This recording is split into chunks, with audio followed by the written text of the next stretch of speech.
தமிழக சட்டப்பேரவை கூட்டம் ஆளுநர் உரையுடன் தொடங்கியிருக்கிறது. அது நேரலை காட்சிகளை பார்க்க இருக்கிறோம்.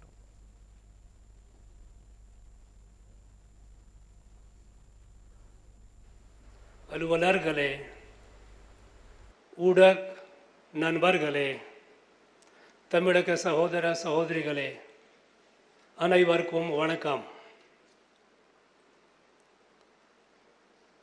It is my honor to deliver the inaugural address of the Legislative Assembly for the year 2024 in this august house.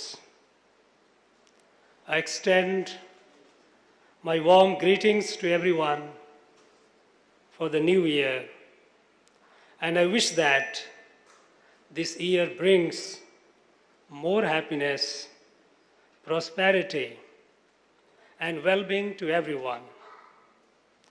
I commence my address by recalling the immortal words of Saint Thiruvalluvar, which encapsulate the vision of this government for the state.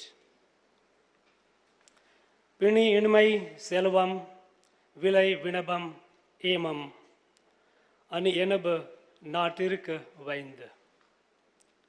Absence of disease, plenty in harvest, wealth, general happiness and security, these five are the jewels of a country. Friends, my repeated requests and advice to show due respect to the national anthem and play it at the beginning and end of the address has been ignored. This address has numerous passages with which I convincingly disagree on factual and moral grounds. I, lending my voice to them, would constitute constitutional travesty. Hence, with respect to the House, I conclude my address, wish this House a productive and healthy discussion for the good of the people. Valga Tamil Nadu, Valga Bharatam. Jai Hind, Jai Bharat, நன்றி.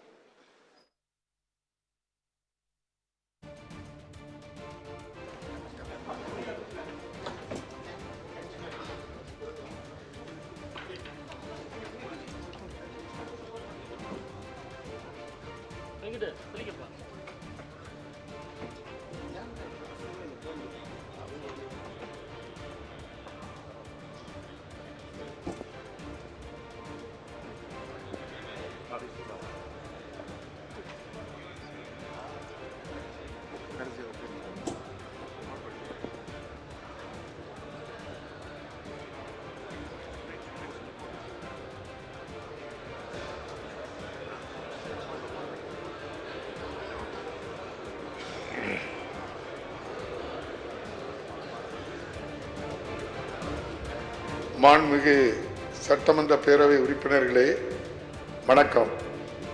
2024ஆம் ஆண்டிற்கான சட்டமன்ற பேரவையின் முதல் கூட்டத்தில் எனது உரையை நிகழ்த்துவதை நான் பெரும் பேராக கருதுகிறேன். அனைவருக்கும் எனது புத்தாண்டு வாழ்த்துக்களை தெரிவித்துக் கொள்வதோடு, இப்புத்தாண்டில் நமது மாநிலத்தில் மகிழ்ச்சியும் வளமும் நலமும் தழைத்தோங்க எனது மனமார்ந்த வாழ்த்துக்களை தெரிவித்துக் கொள்கிறேன்.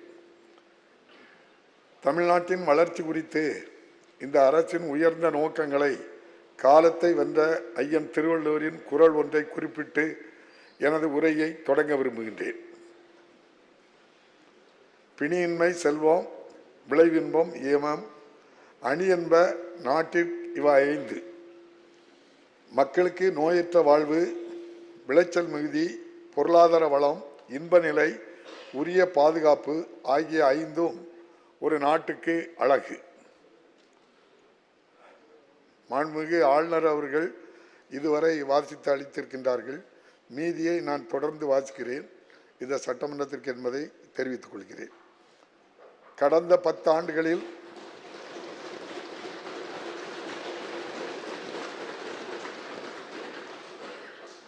நமது நாட்டின் பொருளாதார வளர்ச்சியின் ஆற்றல் மையமாக தமிழ்நாடு உருவெடுத்துள்ளது. நாட்டின் நிலப்பரப்பில் 4% மக்கள் தொகையில் 6% மட்டுமே கொண்டுள்ள நமது மாநிலம் இந்தியாவின் பொருளாதாரத்தில் 9%க்கும் அதிகமான பங்கினை அளிக்கிறது.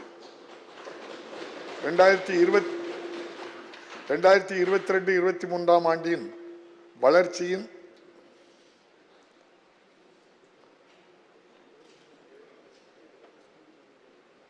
7.2% நிலையான வளர்ச்சி வீதத்தை விஞ்சி நமது மாநிலத்தின் பொருளாதாரம் 8.19% உயர்ந்துள்ளது.